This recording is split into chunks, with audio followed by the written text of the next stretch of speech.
Kita awali sore hari ini dengan informasi 14 tersangka kerusuhan dalam unjuk rasa tolak Undang-Undang Omnibus Law ditahan polisi.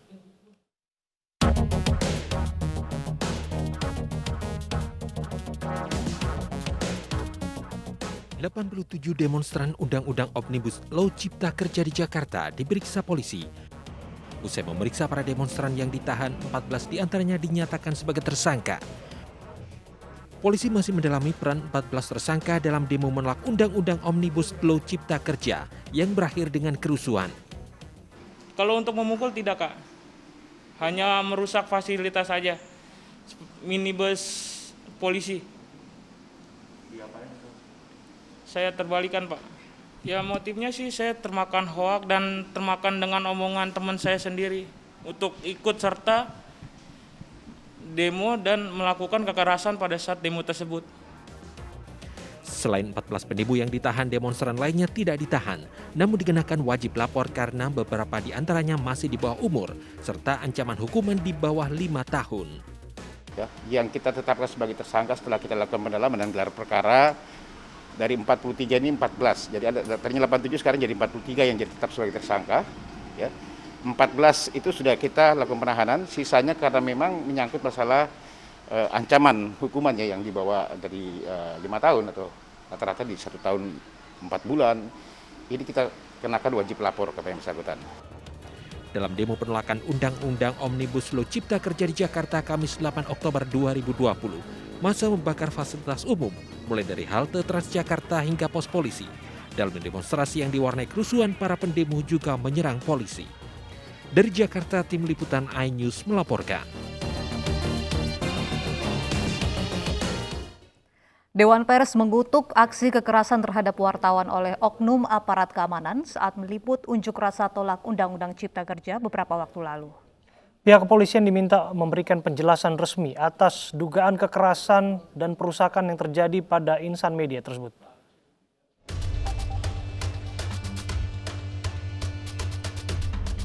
Dewan Pers mengutuk aksi kekerasan yang diterima beberapa jurnalis oleh oknum aparat keamanan saat meliput unjuk rasa buruh dan mahasiswa menolak Undang-Undang Cipta Kerja. Pihak kepolisian diminta memberikan penjelasan resmi atas kekerasan dan perusakan yang terjadi kepada insan media. Dewan Pers juga meminta aparat kepolisian segera melepaskan para wartawan jika ada yang masih ditahan dan meminta setiap perusahaan pers yang karyawannya menjadi korban memastikan keselamatan karyawannya. Setidaknya ada 4 wartawan yang menjadi korban kekerasan saat meliput aksi demo menentang Undang-Undang Cipta Kerja di Jakarta beberapa waktu lalu. Mengacu pada pasal 8 Undang-Undang Pers Nomor 40 Tahun 1999 menyebutkan dalam pelaksanaan profesinya wartawan mendapat perlindungan hukum saat bertugas. Selain di Jakarta, 2 wartawan yang meliput aksi unjuk rasa menolak Undang-Undang Cipta Kerja di Tarakan menjadi korban penembakan air dari Polres Tarakan.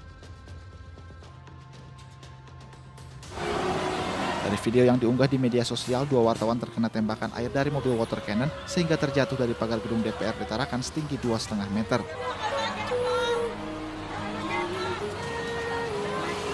Akibatnya reporter TVRI Arif Rusman dan radar Tarakan Ifran Shah terluka cukup serius. Bahkan kamera foto dan video yang dibekali dari kantornya rusak. PWI Kalimantan Utara dan Ikatan Jurnalis Televisi Indonesia atau IJTI Kaltara menyomasi Kapolres Tarakan AKBP Filol Praja Artadira. Nanti insya Allah untuk biaya pengobatan dan sebagainya bisa kami bertanggung jawab ini ya. Kemudian untuk peralatan-peralatan dan sebagainya insya Allah juga lah nanti kami akan meninggal. Sementara Kapolres Tarakan akan memeriksa secara internal operator mobil water cannon yang menyemprotkan kepada wartawan apakah ada kesengajaan atau tidak. Tim Liputan iNews melaporkan. Perbaikan halte Transjakarta Bundaran Hotel Indonesia yang rusak akibat demonstrasi terus dikebut. Rencananya halte Bundaran HI dapat kembali beroperasi besok. Petugas memfokuskan pada perbaikan bagian dinding dan lantai sementara agar dapat dilalui oleh warga esok hari. Untuk sementara waktu, bus Transjakarta menurunkan penumpang tidak di jalur Transjakarta, namun di sisi luar tepatnya dekat dengan trotoar pejalan kaki. Rencananya Senin besok, halte Transjakarta Bundaran HI akan beroperasi dengan mekanisme sebagian masih dalam tahap perbaikan dan setengah sisi lainnya dibuka untuk beroperasi.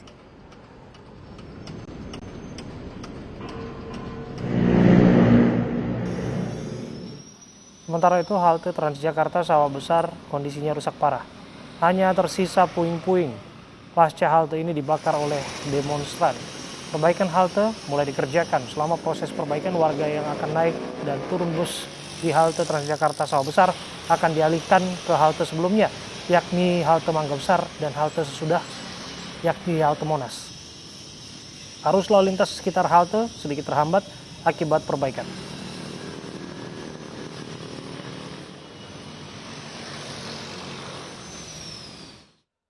Pangdam Jaya mendatangi lokasi banjir dan tanah longsor di Ciganjur, Jakarta Selatan. Prajurit TNI akan dikerahkan untuk membantu proses pembersihan sisa banjir dan longsor. Pangdam Jaya Majen TNI Dudung Abdurrahman meninjau pemukiman warga di lokasi longsor dan banjir di Ciganjur, Jakarta Selatan.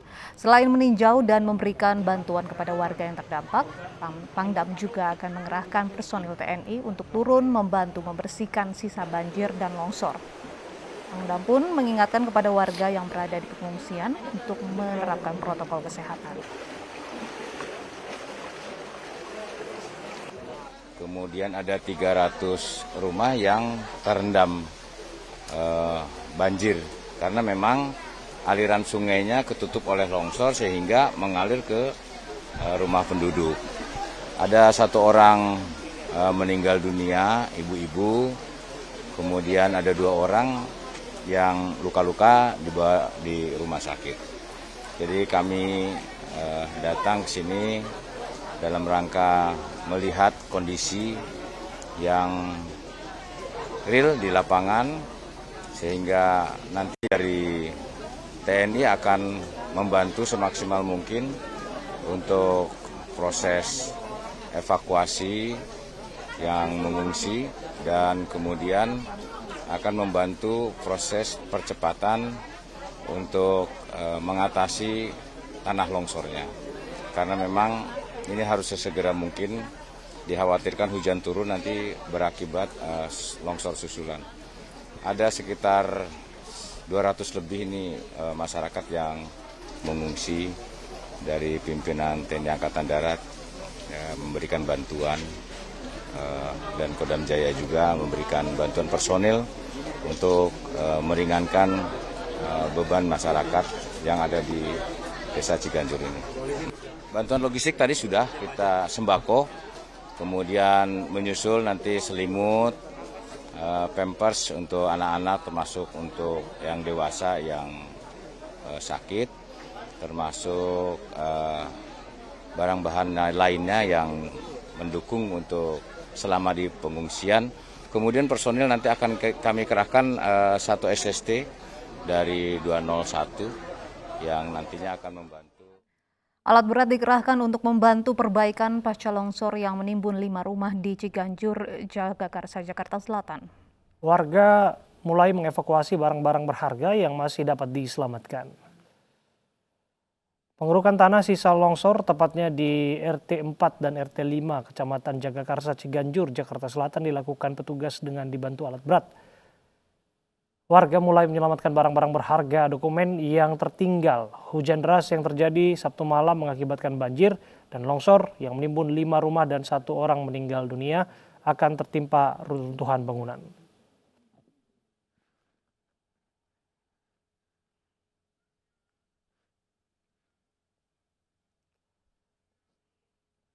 Dan untuk mengetahui kondisi terkini pasca longsor dan banjir di Ciganjur, Jagakarsa, Jakarta Selatan, sudah ada Armalina di lokasi. Armalina, bagaimana proses evakuasi dan perbaikan yang dilakukan petugas di sana?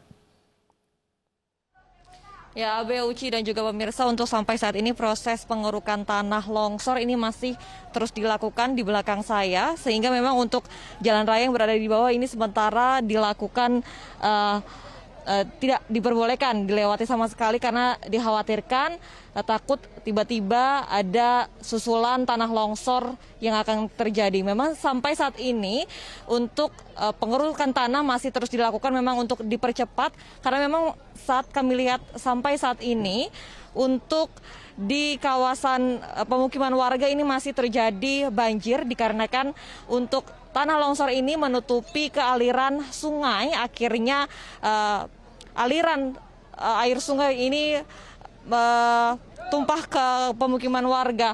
Dan sampai saat ini kami masih melihat untuk warga pun juga masih terus melakukan evakuasi barang-barang mereka. Dan sementara ada lebih dari 200 warga yang sudah mengungsi ke tempat posko yang sudah juga menerima sejumlah bantuan.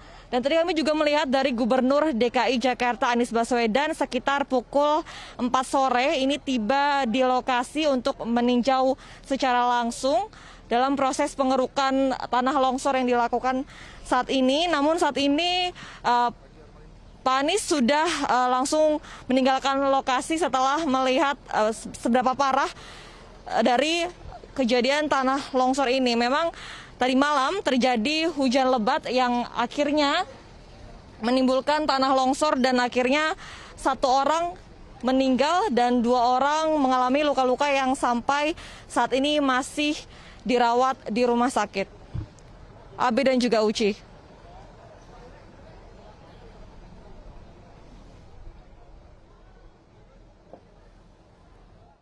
Ya, Armalina, proses pengerukan tanah masih dilakukan di sana. Bagaimana dengan banjir? Apakah sudah benar-benar surut di sana, Armalina, kondisinya? Ya, Uci, Abe dan juga pemirsa, untuk banjir sampai saat ini kami masih melihat belum surut secara total, namun memang sudah berangsur menurun. Ini sudah menurun hingga sekitar 5 cm saja jika dibandingkan pada tadi pagi, ini cukup tinggi.